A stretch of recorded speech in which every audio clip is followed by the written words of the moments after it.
Hey there, and welcome to the Dietitian Success Podcast, the business and marketing podcast specifically created for registered dietitians.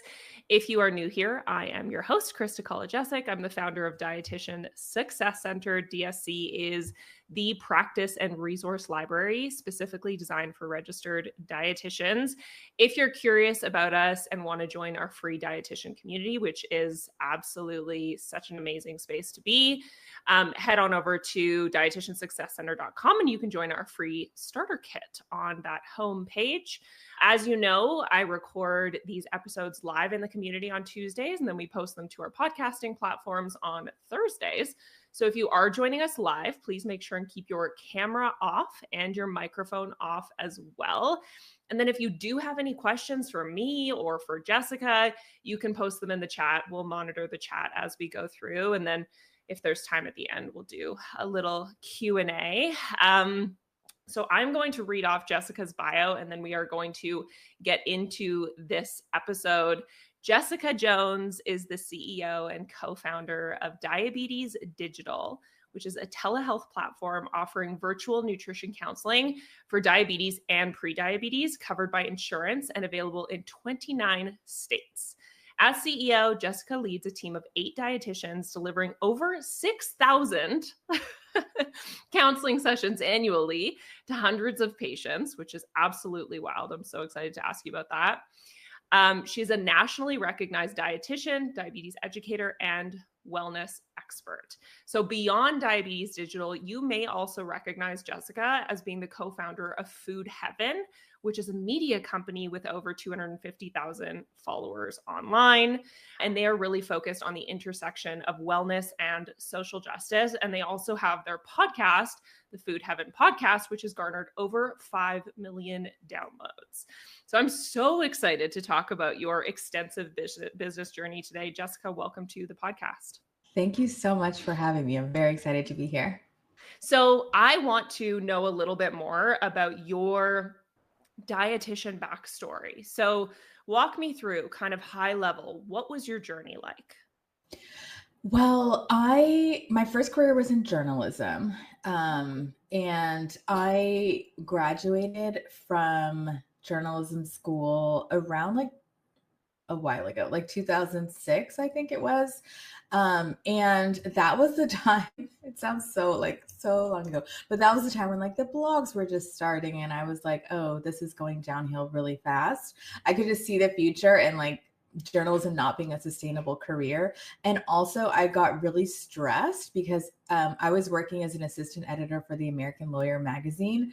And it was like the top law firms. And I was like, this is not me going into law firms. I was super stressed. Anyways, so I decided to go back to school during the Great Recession for nutrition. And I completed my undergrad I completed my undergrad for journalism, something completely separate. And then my master's in nutrition at Brooklyn College.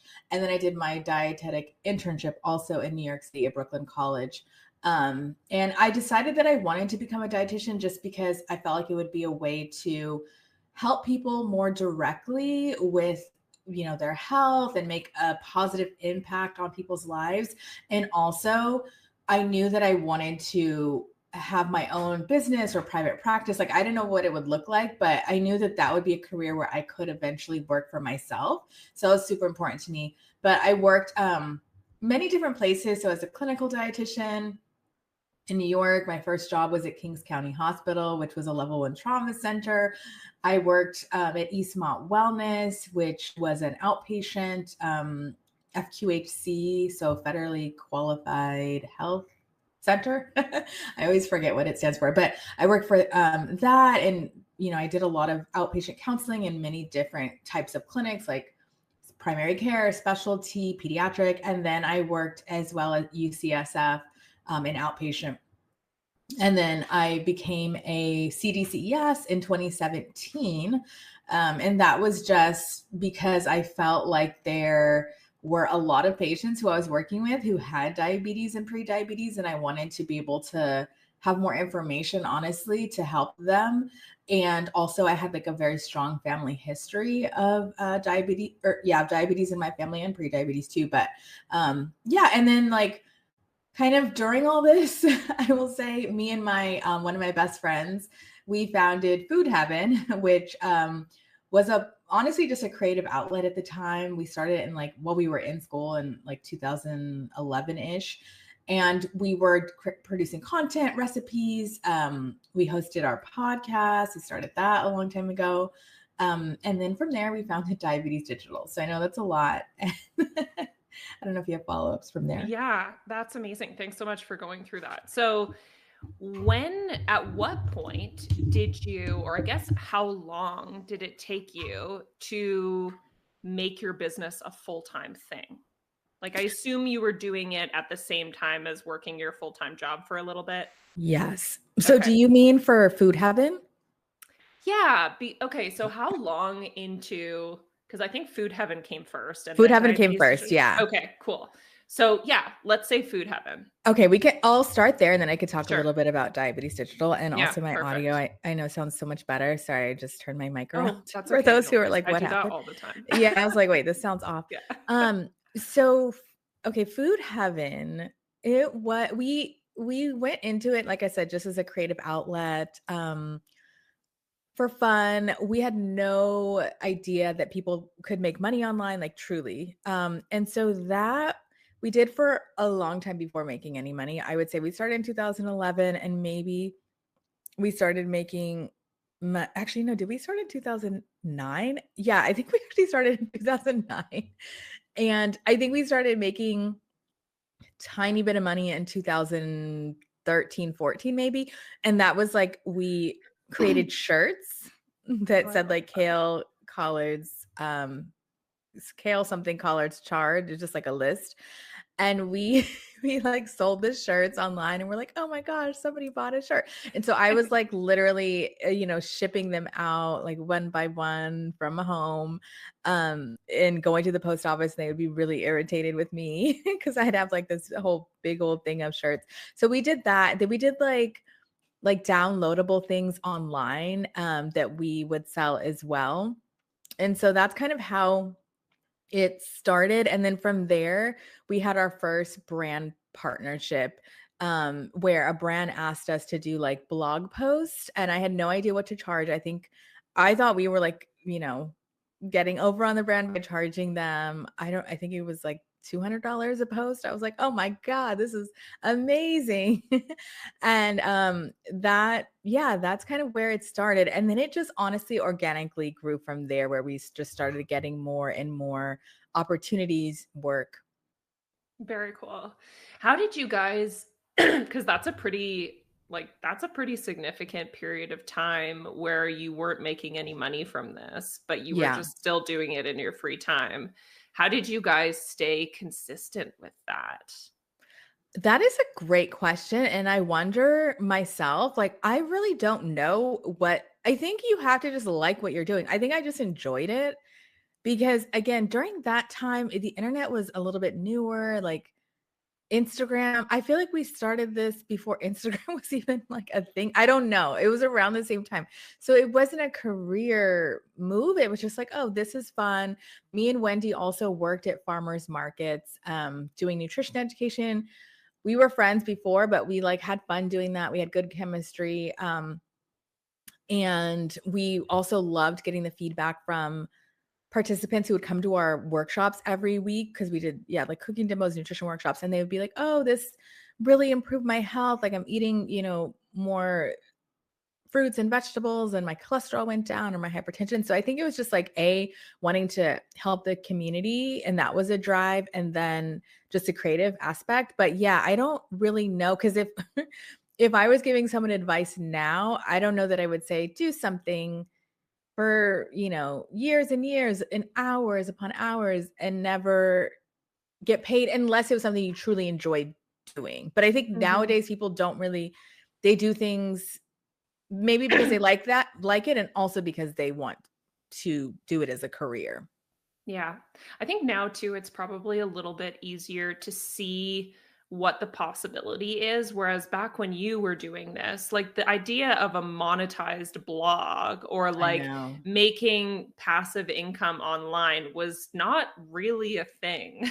Yeah, And there so wasn't a blueprint. Yeah. right, there was no framework for you guys to say, "Oh, we can see this paying off through these channels in the next few years." So that's pretty cool. It was a pretty cool bet that you took to say, Yes. "Okay, let's keep going with it." Yeah, I think that's what it was. And also it wasn't so oversaturated. Yeah. Like now, again, like when anyone's like, "Oh, I want to do X, Y, or Z," I'm like, "Ugh."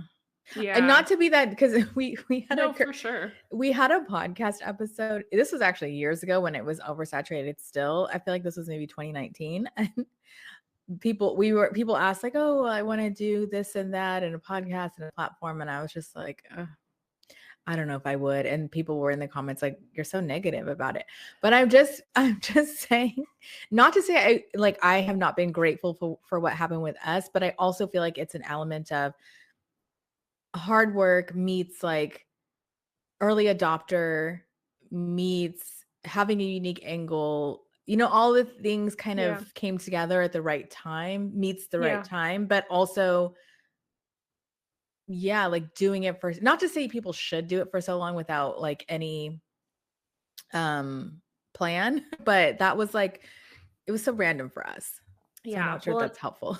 no, I do. Well, I think to your point too, which I know is something we'll talk about in a bit, but like there is still opportunity, but it's so much more important now to have such specific focus, I Yes. think, and to speak to such a specific audience and just Yeah. to have a perspective, like you're saying too, and not be afraid to share your perspective. So I think there's still opportunity. It's just we have to get more I laser agree. focus. Yes. Because, Yeah. okay, so having said all that, where I'm like, I don't know, sounding negative, we started a new business like last year. So it is Yeah. possible, and that's already doing well. So anyway, we Yeah. can talk about that too.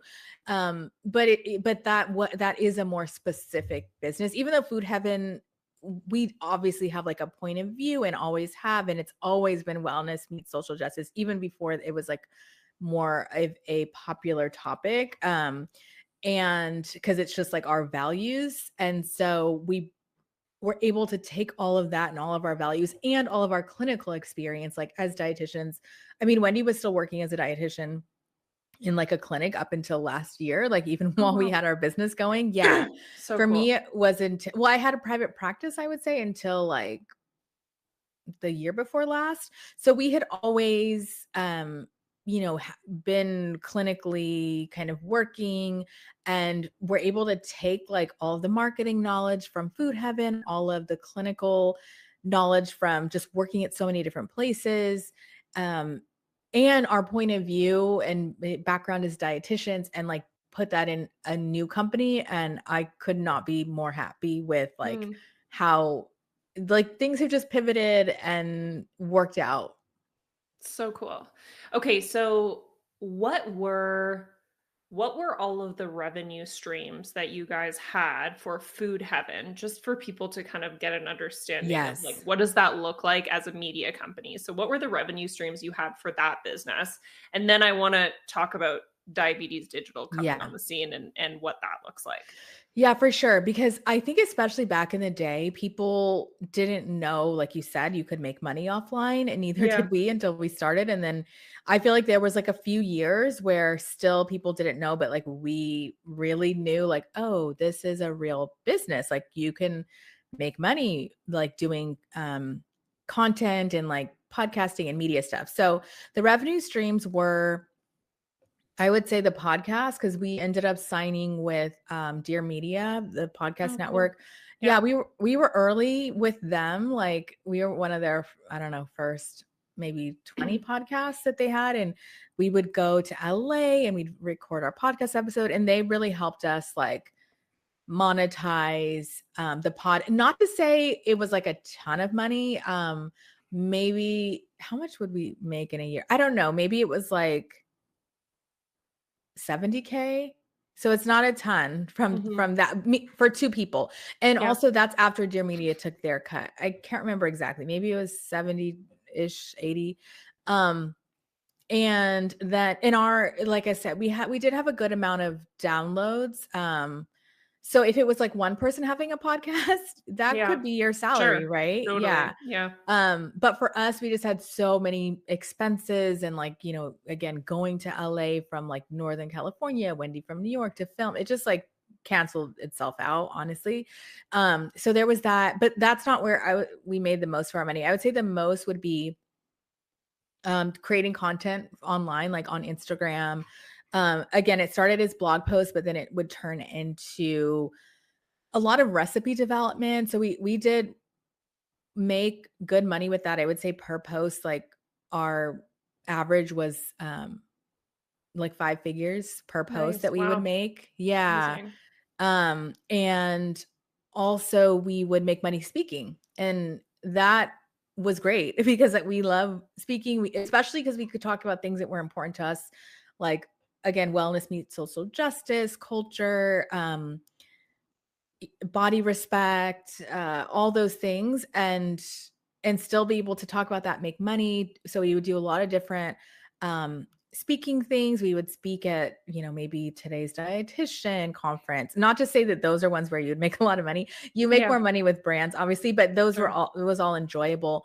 Or we might speak at, like another conference, for example, Siete, the food brand, like I think it was like 2 years ago, they had a wellness conference for providers, mostly dietitians, and like that was when we got to speak at, and we got compensated well just for that one and all of them.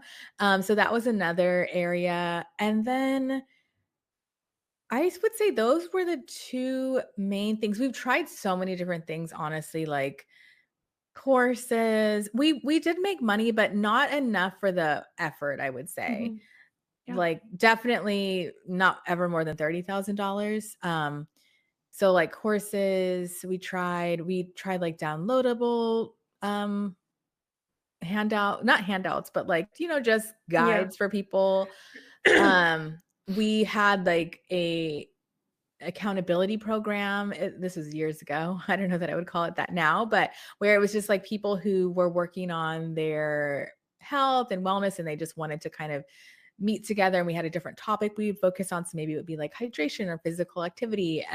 But that never really like made a ton of money. So I would say those were our main revenue streams. Oh, we also did a cookbook, did not make money at all. Hmm. But we would do it differently now. Like Yeah. again, like when you're younger and you don't really know and you're just excited for any opportunity, you sometimes don't have all the information to make a good decision. So yeah, I would do it differently, and maybe you could make money, but I know a lot of people say like with books, Yeah. it's tough, especially your first book. Yeah, and I so appreciate you sharing all of that because I think it's just such a testament to the fact that like every business is just a big science experiment of trying to figure out like what works and what's going to be the thing that actually brings in most of the money. And sometimes it's Right. like trying the different things to actually get the answer that, oh no, that's actually not what I want to do. This is what I want to do. So I Yeah. so appreciate you sharing that as somebody who has, a big brand that a lot of dietitians would recognize and maybe have the perception that like, oh, you have it all figured out. It's like, well, no, every business is some trial and error. So I Oh so yeah. appreciate that. Yeah. Oh, of course. Yeah, no.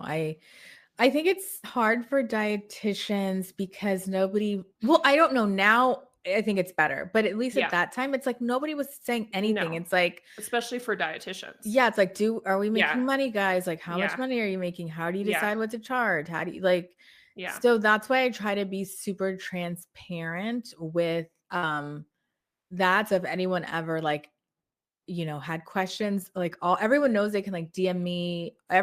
People will always DM me and be like, "Hey, what should I charge for this? Hey, like, um, do I Yeah. make money off that? Like, what does the?" And I'm like, "Okay, let me see the contract." So that could be a whole other business. I would Yeah. love doing that and helping. I just don't have the capacity, but Sure. just helping people figure out the contracts. I'm really good at that. I'm really good at negotiating and kind of having a ballpark for what to charge. So cool. I love that. So, okay, what prompted you guys to start Diabetes Digital? Yeah, that's another good question that people have. So, okay, we were doing really well with Food Heaven. I would say we were at the height of Food Heaven. So it's not that it was kind of out of it not working. It was, but it wasn't working for us anymore. And I think that that's really important to know when something's not working for you, when it's just like not exciting you in the same way, or you're feeling like for me, I was feeling like I was having the same conversation over and over. Even with the podcast, I love our podcast and we still have one, but it's more focused now. It just again felt like a lot of saying the same thing, and it wasn't for me challenging. I needed a new challenge. And I had to I had to face the fact that I don't enjoy social media. Like Okay. we just Yeah. kind of accidentally ended up having a business that was based a lot on social media, but like I actually don't like I don't know, am I private? I don't want to have to like create posts and like have my face on there. I don't know. It's just like I started getting a little more like this is not necessarily for me, for where I'm at in my life right now. Cause also like I turned 40 and I was like, I don't know how much longer I want to be doing this. Even though it is working and it pays really well. And so it's hard too, because you're like, well, you're making good money, but then it's like you're not fulfilled. So what do you Yeah. do? So that's we ended up working with a business coach who honestly was more of a therapist. And we were, ready to kind of just walk away. And I don't know what I would do, honestly. Like I was like, oh, I did. I was like, I'm starting a Substack and I'm moving on from nutrition. Um, I came back to nutrition Love that. like 6 months Yeah. later. I was like, well, this Maybe doesn't make not a lot of actually. sense. Yeah, I was like, I'm starting a Substack. Goodbye. Yeah. But yeah, so we met with this woman, and honestly, I think it was just she gave us like the permission to just like think Yeah. of another way to Mm. to not even to dream big. Think of another way and like know that it's going to be okay. Even if we decided like, hey, we don't want to work together anymore. Hey, we want to do our own thing, because all these things were on the table. We were absolutely willing to just be like, okay, it's time to call it. Um, yeah. And so, anyways, somebody had sent Wendy a DM because we were posting this whole process. Like, we don't know what we want to do. We may not do this. And it was funny. Like, somebody sent a comment that they were like, I think you guys are like slow ghosting us. They're like, I think you're like ghosting us slow. But anyways, so another person sent Wendy a DM and was like, hey, what if you guys did a diabetes course? And so we voice note all the time back and forth. And so she sent me a voice note about it. And up until that point, every idea that we had, we are just like, no, it's not going to work. And that idea, I was like, I would love to do something with diabetes. Like, is getting back to my diabetes roots, getting back to like counseling. I was like, yes, like I don't want to do a course, but I would love to do a nutrition practice that's focused on diabetes. Like that would be amazing for me. And then she was like, me too. And it just like from there, we're like, okay, boom, like we have it. We have our idea. We tried to, I don't know that we tried to see if there was other people doing it, but a little bit, like kind of looking around to see, like, does anybody have a practice that's focused on like diabetes, pre-diabetes, also that's weight inclusive, also that's like culturally inclusive. Not that I'm seeing like a group practice that I'm seeing. And so that's kind of where that started. And we ended up we were so excited about it, honestly, like kind of how we were in the beginning with Food Heaven. I would say the first 75% of the time. Yeah. It was just like that energy, that motivation. And also, I think the most important thing was we didn't want the business to be based on us. Like we wanted to be behind the scenes, from being, so in front of the scenes for a long time. That just felt very natural, especially for where we were at in our lives. And this gave us that opportunity. And then, the other part of it was we wanted it to be accessible. So we wanted to take insurance, which I had never done in private practice. And I was like, oh, this is going to be really hard to figure out. We kind of did it all ourselves. But yeah, that's where like the idea came from and why we wanted to switch from food heaven. Wow, so cool. I love this story is because I think for a lot of dietitians, it's often they start one-on-one and then the aspiration is like media work. And I love that this is an example of the exact opposite, where you were like doing Yes. this media work and then no, actually, I really love this area of Yeah. counseling and working with people one-on-one. And I think it's just so important to talk about how it can like go both ways. And it's really about what you love as a practitioner, not what like Yeah. everyone is saying you should be doing. Oh, for sure. Yeah. And I think a lot of people, it's like everything is glamorized, like Yeah. both So sides, true. I'm So like, ooh, true. private practice. It's all, Yeah. everything is work at the end of the day. And you can love it, but it's still, you have to like be resilient and persevere and know that there's always going to be parts of things that you like that you don't like. And also it's okay to change your mind. I think that's like what the business coach helped us do, because it's like, this is working, we're making good Mhm. money, we're yeah, we have all these things that are working, but it's like I started to dread doing posts, like Yeah. dread, where I'm like, oh gosh. And also I don't really love cooking that much, Yeah. which is ironic because our whole brand was built on like recipes and cooking and all these things. I'm more of like a throw together type of person. I'm not really someone who is sitting, even though I do make like most of my meals. But I'm throwing easy things together. So, Mhm. and that doesn't really translate well. At least at that time, it was like the era of more is more and like, more elaborate, the better. Now I feel like there's a lot of creators and dietitians coming out where it's like, I just throw things together. And that's what, if I had to do it over, like that's the type of Mhm. platform I would have.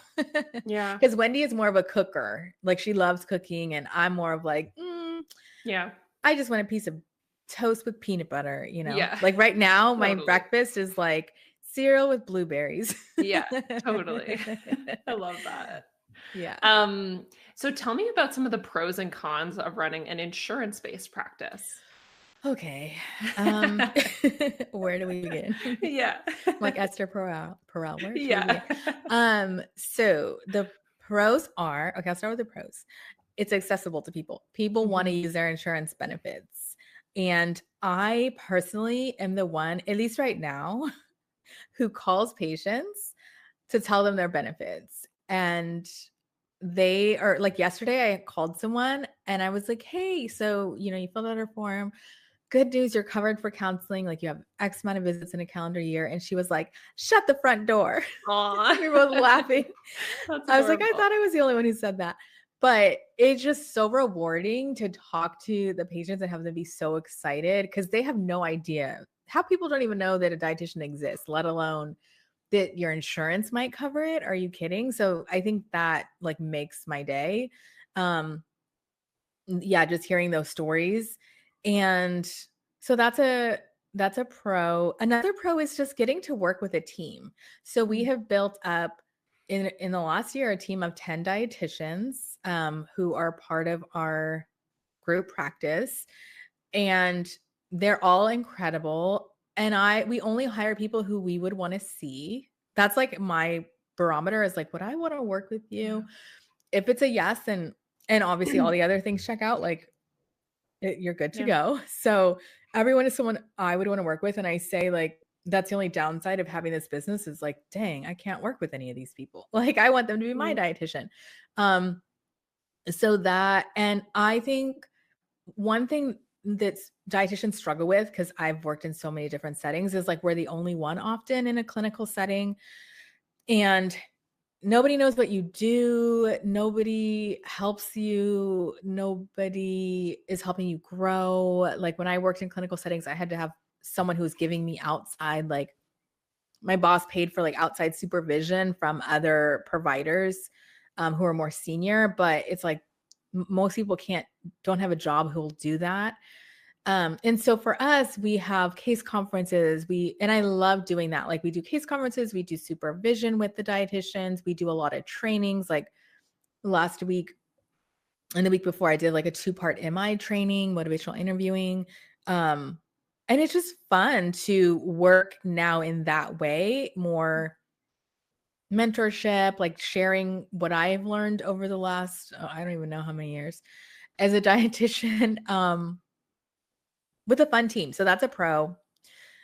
And a con would be, insurance is a nightmare.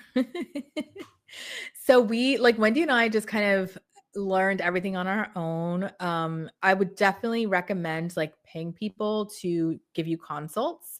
Mm-hmm. That's what I did. And I would meet with like multiple people in the beginning and still now. Like I have a mastermind of other group practice owners. We have a whole Slack thread. We're always that's the best like information I get is from them because we all have a similar size practice. We're chatting on Slack all day. We meet once a month, video meetings.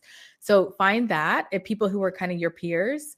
And that helps anyways. But so they help me with insurance, like, and also paying people for consults, who know more than you, who've been doing it. Just ask for their hourly rate, pay them. It's worth it. Mm-hmm. And yeah, so we had people help us with insurance here and there. A lot of it, though, we did figure out on our own, but you can figure it out.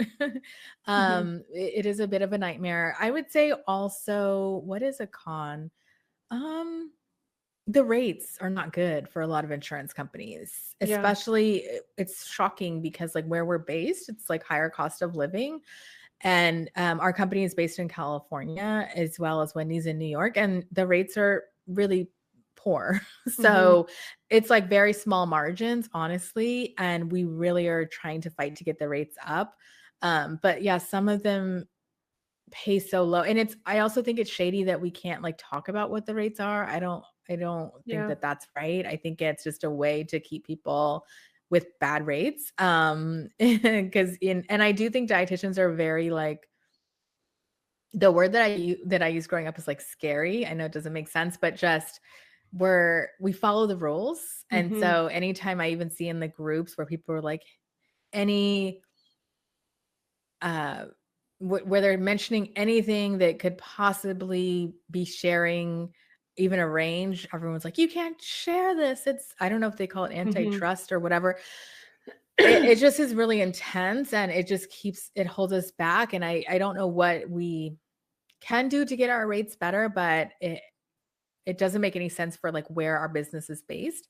So that's a con. And then verification is definitely a con.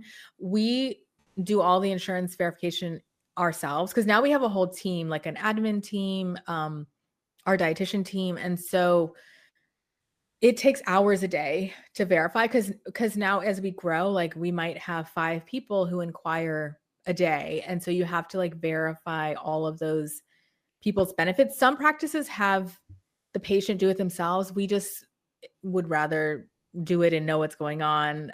It just seems easier, but you have to kind of pay. Like right now, we have 2 full-time admin people, as well as we're hiring like a provider relationship manager and referral manager because it's just like a lot. And so you need the people in place to be able to kind of help. Mm-hmm. Yeah. Well, first of all, I so appreciate you sharing that. Because I think it's so interesting because it becomes so clear that like you can grow an insurance-based practice, but that looks different than growing other types of businesses. And I think it Yeah. comes down to like you have to have multiple providers. Like you have to kind of go the group Yes. route, like have a group practice route. And it's really more about volume in Yep. order to see significant business growth. So then Yeah. the strategy becomes outsourcing as much as you possibly can. Yeah, Yeah. for sure. It's totally volume, especially when some of the prepares pay literally nothing. Yeah. Mhm. But you want to take them all for accessibility. So that's like kind of a Yeah. challenge, right? Yeah. Um, but yeah, I think we realize that if you're in certain states, I don't know if I could say which ones, Yeah.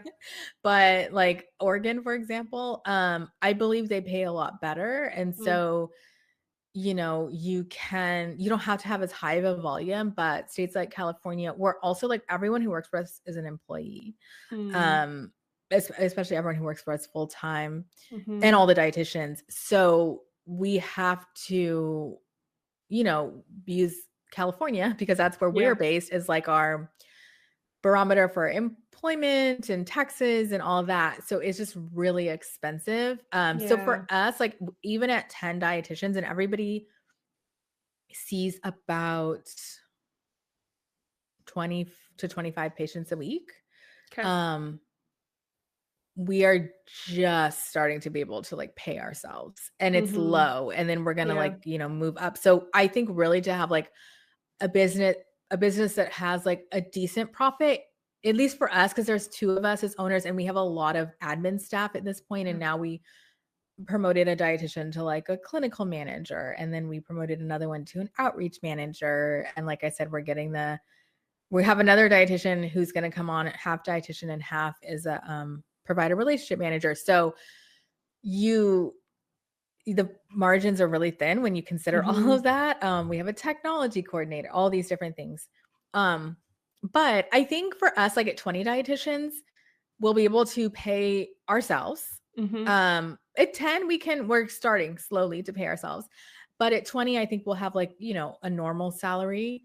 And then we'll also be able to start paying ourselves back, because keep in mind, when you have any business, you have invested a lot, and also like working a year without really getting paid. Luckily, like I said, we had made, because people are like, how are you doing that? We had made a good profit like our last year with Food Heaven, and we pretty much just used that money to kind of be able to not work for a year and then reinvest back into the business. And then I'm fortunate that my husband, I'm married, and he has the health insurance, because I know a lot of people, they don't have that. So they're like, girl, this advice does not apply. And if you're that person, I feel you, it doesn't apply.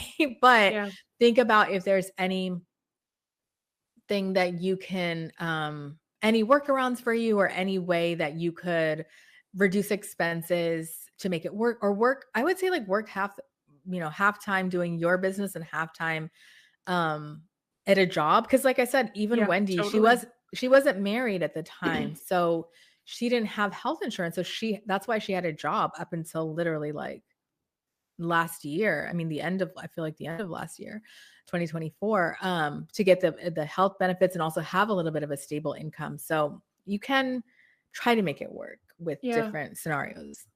Yeah. Okay. And so tell me about what the benefits have been for you guys in making the decision to niche into, or niche. I always say niche because I'm Canadian, but niche into, but to niche into diabetes and prediabetes. I think you cover both, correct? Yeah, we cover diabetes, prediabetes, anything that is like metabolic in nature. So PCOS, blood sugar. A lot of our patients also have like menopause, perimenopause, and that really affects blood sugar. That happened to me, where you go into prediabetes. So we like working with women from diverse backgrounds within that realm.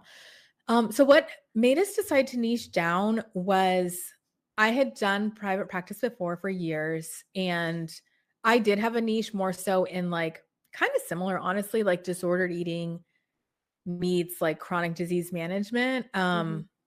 And we also work a lot with disordered eating too, because all of our providers have experience with it. So I think like just taking our past experience as well as our credentials as like dietitians, CDCES, and knowing that usually when you have a diagnosis, especially like someone who's newly diagnosed with diabetes, you need a dietitian. Like there's no question about that. Some people tend to be like motivated as well when, sometimes when it's a new diagnosis, but honestly, a lot of our patients have had diabetes for a long time, and they feel like they haven't really gotten the care that they're getting with us, like where it's really in depth and all those things. So I think just being able to have a specialty is, I don't know, it just feels good. And it feels like people see us, like if you have to decide between us and like a practice that just does everything, and you have diabetes or prediabetes, you're most likely going to pick us, because it's like, well, they know this. Like there's a lot of people who will say that. They're like, well, I'm going to choose this. And most of our clients do use insurance, but some will pay out of pocket too. because they're just like, well, I want to work with these dietitians, or like they have gestational diabetes or any of those things. And providers will refer for other stuff. Sometimes we'll refer them somewhere else if it's not the best fit. Sometimes though, our providers do have experience with many things. And like, while their main focus with us is like diabetes, pre-diabetes, we have a provider who we're bringing on now. I think she starts next week. She has a really unique background in like eating disorders and chronic disease management, and also nervous system work for like food anxiety, which is so interesting to me. And I feel like she will do really well with her patients. So they all have their own unique interests too.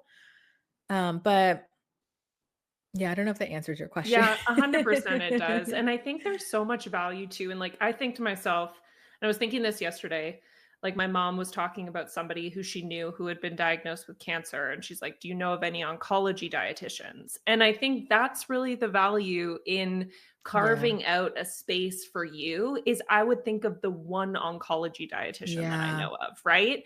Versus like these generalists who I wouldn't necessarily think to refer someone to. So I think it's the same for you, right? You've become the diabetes clinic, which is so cool. Well, thank you. So cool.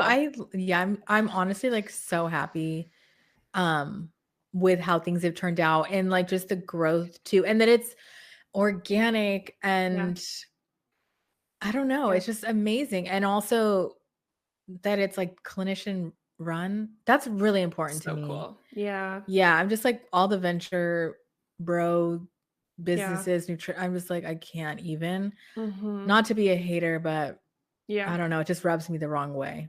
Yeah, that's totally fair. So what do you feel like is next for you guys? Like, what do you see in the future? What do you see this evolving into? Do you have those dreams, or is it just kind of like, okay, we're just trying to get through the day to day right now? Yeah. So I think we are thinking like not past like a year. Sure. Yeah. Because that has been my default, is like a planner and, you know, all the things. But I'm just like, and honestly, 1 quarter at a time. But I would say like our main goal, for me at least, is I don't want a crazy big business. I just want a good, solid business. Like I'm not really motivated by like having the biggest and whatever. I just want people to be happy to work there. I want to be able to make a profit. I want to be able to make a difference, and also have it be manageable and sustainable. So I think for me, that's like 20 dietitians.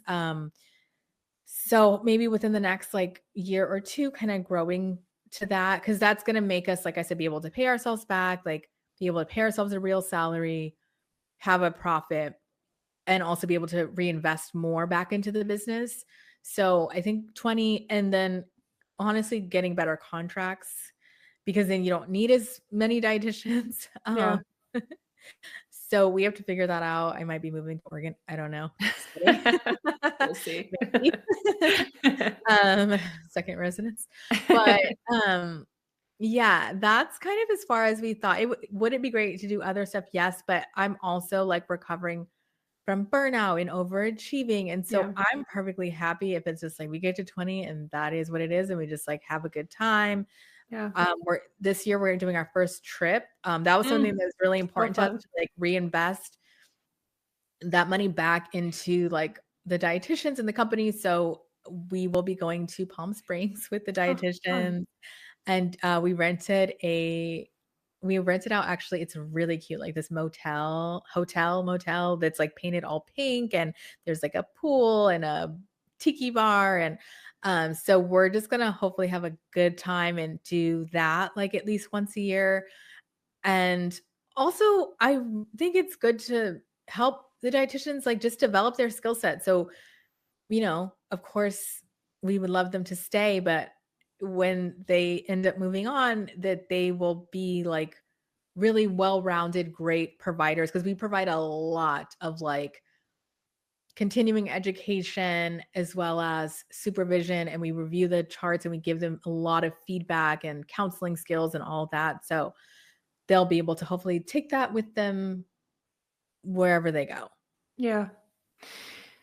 And then this is another question I wanted to ask you, just because I'm nosy and I feel like people really love the answer to this. What does a typical day in your life look like?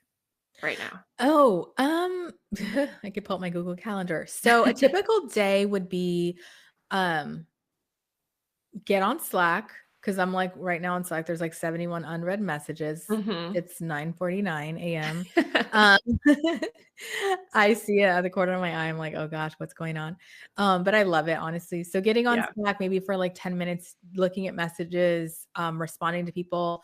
I'm really right now focused on just like creating more visibility for our business. So like today, for example, I have 3 podcast interviews that are on other people's podcast, and then I have 1 podcast interview on my podcast, and then we have an outreach meeting, so that's with, like, our dietitian outreach manager, our social media manager, what I think Wendy will come. I know Wendy will come, but I'm like, I think also our clinical manager and then our outreach coordinator, so we're gonna just talk about, like, the numbers and the stats and how many people signed up last month, like, how many views all of these things got, the press that we did, and goals for next month. So that I'll do that right after this in 10 minutes. And then I meet with providers too, like doctors for the most part, sometimes physical, no, what am I saying? Not physical therapists, physician's assistants. Mhm. And tell them about our services.